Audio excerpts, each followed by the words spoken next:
Pangulong BBM, ibigay ang subsidiya! Pangulong BBM, Ibigay ang subsidiya! ibigay ang 55 pesos kada litro na rollback sa presyo ng diesel.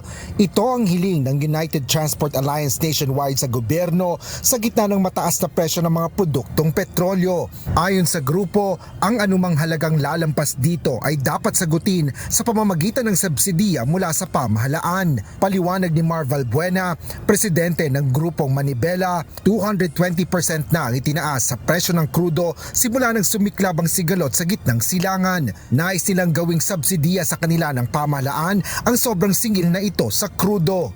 Kung halimbawa po 170 pesos na po ngayon ang presyo ng petrolyo, yung rollback po na 55 pesos, yun ang sinasabi natin na babayaran po ng tsuper kada magkakarga siya ng kada litro.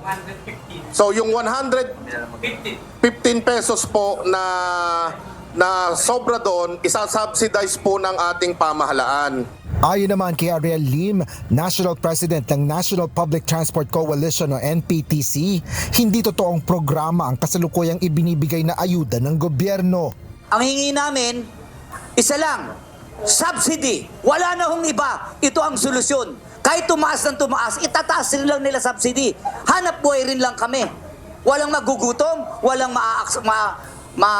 mapipirwisyong mananakay.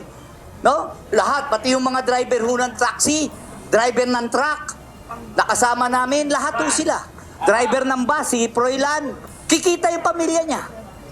Isa lang mo solusyon hindi ko ano-ano ginagawa ng gobyernong ayuda Ayuda sa bulsa to Suwestyon ng mga transport group, ipamahagi ang subsidiya sa petrolyo sa pamamagitan ng fleet card na magbibigay ng diskwento sa bawat pagkakarga ng mga public utility vehicles sa mga gasolinahan.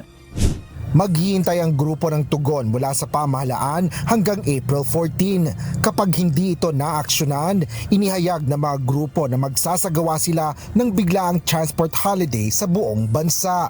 Hindi nga ho namin kailangang magsabing mag-strike, tumitigil na Ang mangyayari ho, para naman maganda ang dating namin sa gobyerno lahat, wala namang bibigyan namin hanggang Martes, di ba? Dahil Martes, tataas na naman, magkakaalaman Pag wala pa rin silang aksyon, yun na ho ang pag-uusapan namin off the camera. Hindi na ho kami magsasabi kung kailan. Kasi pag nagsasabi kami, nakapantay lahat sila ba't pa kami magsasabi? Meron ba nun? Hindi na. Bahala na sila. Asher Kadapan Jr., UNTV News and Rescue.